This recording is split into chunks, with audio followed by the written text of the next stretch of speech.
الحمد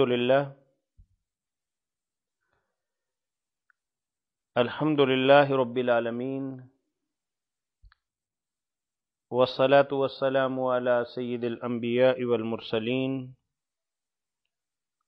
وعلی آلہ واصحابہ ومن تبعہم بإحسان الی یوم الدین۔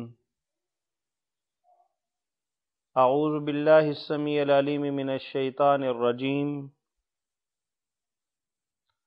بسم اللہ الرحمن الرحیم۔ چوتھا پارہ سورہ النساء اور آیت نمبر 7۔ للرجال نصیب مما ترک الوالدان والاقربون وللنساء نصیب مما ترک الوالدان والاقربون مما قل منه او کثر نصیبا مفروضا وَإِذَا حَضَرَ الْقِسْمَةَ أُولُو الْقُرْبَى وَالْيَتَامَى وَالْمَسَاكِينُ فَارْزُقُوهُم مِّنْهُ وَقُولُوا لَهُمْ قَوْلًا مَّعْرُوفًا وَلْيَخْشَ الَّذِينَ لَوْ تَرَكُوا مِنْ خَلْفِهِمْ ذُرِّيَّةً ضِعَافًا خَافُوا عَلَيْهِمْ فَلْيَتَّقُوا اللَّهَ وَلْيَقُولُوا قَوْلًا سَدِيدًا إِنَّ الَّذِينَ يَأْكُلُونَ أَمْوَالَ الْيَتَامَى ظُلْمًا إِنَّمَا يَأْكُلُونَ فِي بُطُونِهِمْ نَارًا وَسَيَصْلَوْنَ سَعِيرًا۔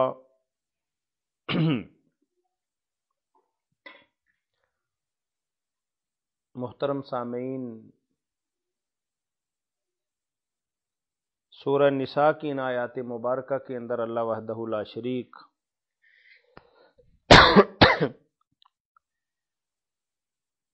میراث کے حوالے سے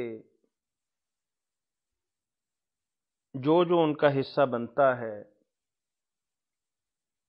اس کی تفصیلات تو آیت نمبر 11 سے شروع ہوں گی، اور اس کی باضابطہ تقسیم سے پہلے اللہ وحدہ لا شریک اور ان کے حصے اور کس کی کیا پوزیشن ہے اور میت کے ساتھ کس کا کیا تعلق اور مرنے والے کے کتنے وارث ہوں گے، ان کی موجودگی کے اندر ہر آدمی کا جو بھی حصہ بنتا ہے وہ اگلے رکوع سے بات شروع ہوتی ہے۔ لیکن اس سے پہلے اللہ وحدہ لا شریک تمہیدی طور پر امت مسلمہ کو ایک بات بتا رہے ہیں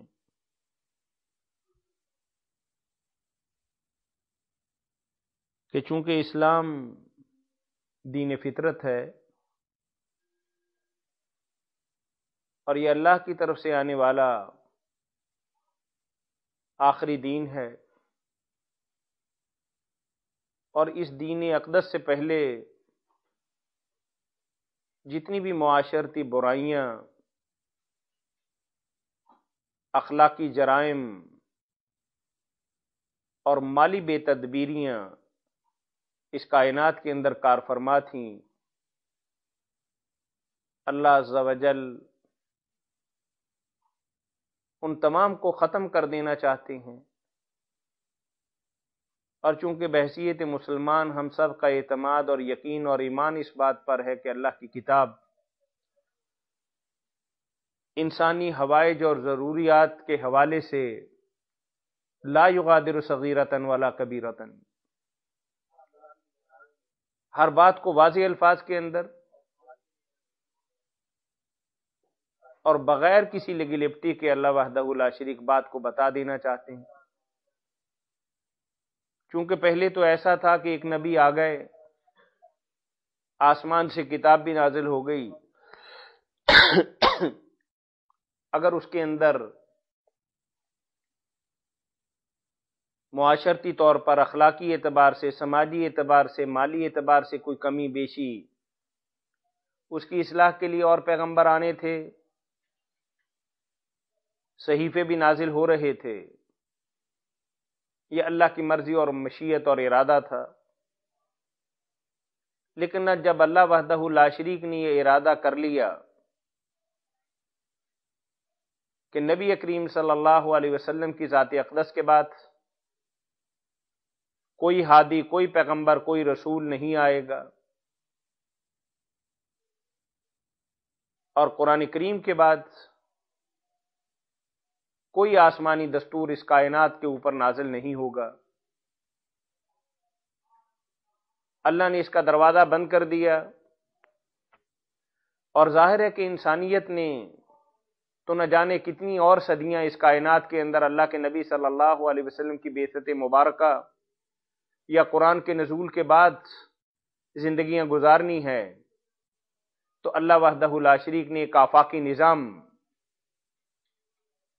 قرآن کریم کی شکل کے اندر امت مسلمہ کو دیا، اور یہ بات بتا دی کہ دیکھیے اس کی تعلیمات، اس کے احکامات اور اس کے اندر پائے جانے والی علمی مشگافیاں اور گتھیاں قیامت تک کے انسان سلجھاتے رہیں گے اور اپنے لیے مشعل راہ پاتے رہیں گے۔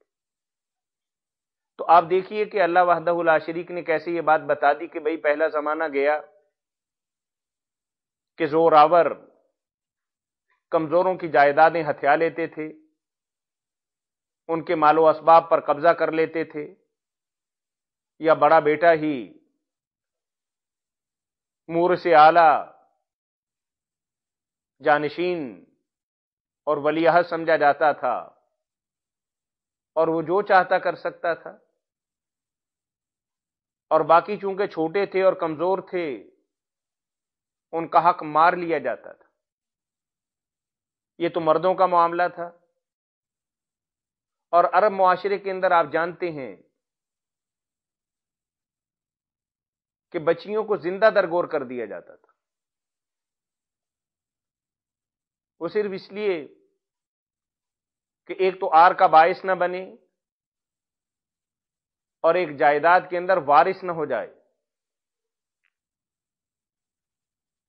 اور یہود و نصارہ کی بھی تعلیمات آپ پڑھ کے دیکھ لیجئے کہ ان کی تعلیمات تو کچھ اور تھیں، لیکن ان کے معاملات اور رویے اپنی عورتوں کے ساتھ، اپنی بیویوں کے ساتھ، یعنی آج وہی ممالک جہاں یہود کی یا ہنود کی یا مسیحیوں کی حکومت ہے، بظاہر وہ کتنی لبرل کیوں نہ ہوں، آزاد خیال کیوں نہ ہوں، لیکن بنیادی اعتبار سے آپ جانتے ہیں کہ بائی برتھ ہر انسان کسی نہ کسی دین کے ساتھ، عقیدے کے ساتھ، مسلک کے ساتھ چمٹا ہوا۔ اب وہی ممالک آج کل حقوق نسواں کے چیئرمین بنے ہوئے ہیں، اور ان کی اپنی تعلیمات ہندوؤں کو آپ دیکھ لیجئے کہ عورتوں کو اور بچیوں کو اور بیٹیوں کو اور بیویوں کے تک تو ان کا معاملہ کچھ اس قدر خطرناک تھا کہ 1857 سے پہلے ستی کی رسم آخر وہ کیا تھی کہ میاں مر گیا اور اس کی چتا کو آگ جلانے سے ساتھ ساتھ اس کی زندہ بیوی کو بھی اسی ایندھن کے ساتھ جلا دیا جاتا تھا، یا وہ از خود جل مرتی تھی کہ اب میرا زندہ رہنا فضول ہے۔ آج وہی رسم ان کے ہاں ختم ہو چکی، لیکن پرانی ان کی تعلیمات اور ان کے رسم و رواج کے اندر یہی تھا کہ جس مرد کے ساتھ نتھی ہو گئی، دنیاوی زندگی جس کے ساتھ چند دن کے لیے گزاری ہے، اگر بڑا پارٹنر یا ساتھی مر گیا ہے تو اس کے ساتھ اس بیچاری کو بھی مرنا پڑتا تھا۔ لیکن آپ اسلام کی خوبصورت تعلیمات کو دیکھیے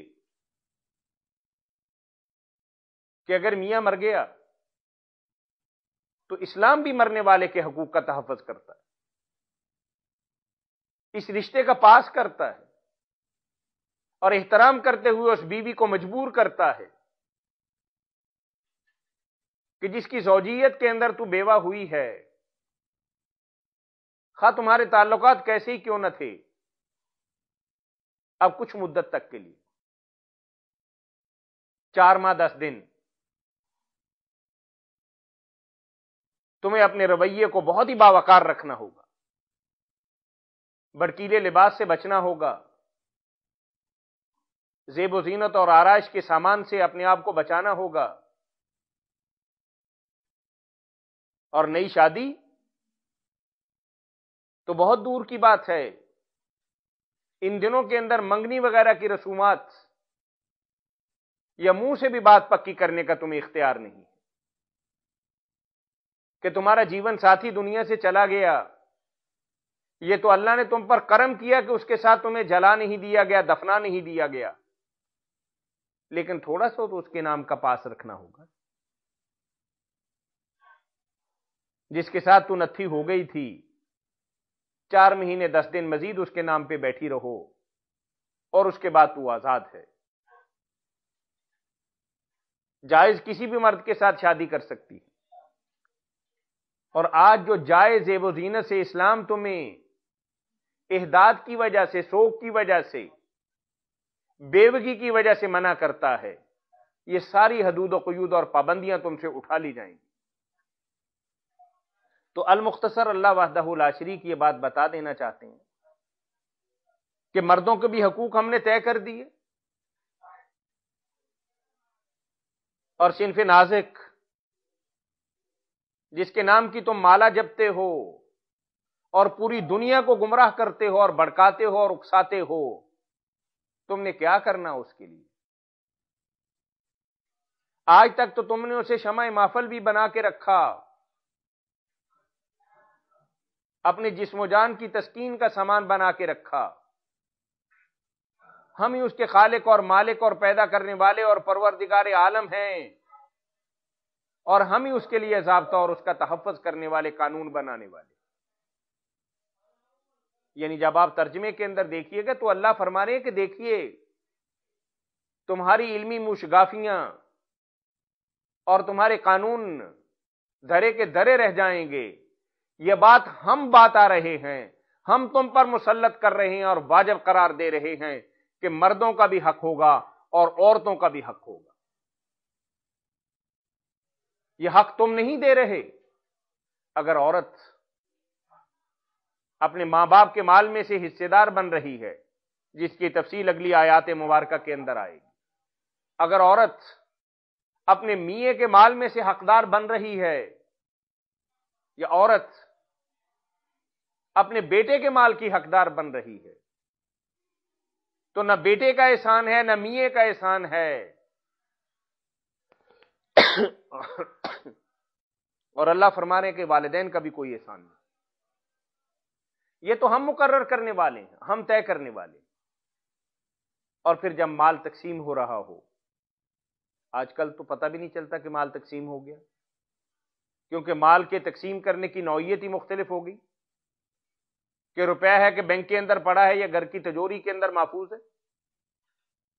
یا جائیداد ہے پٹواری اور تحصیلدار کے بہی کھاتوں کے اندر پڑی ہوئی ہے۔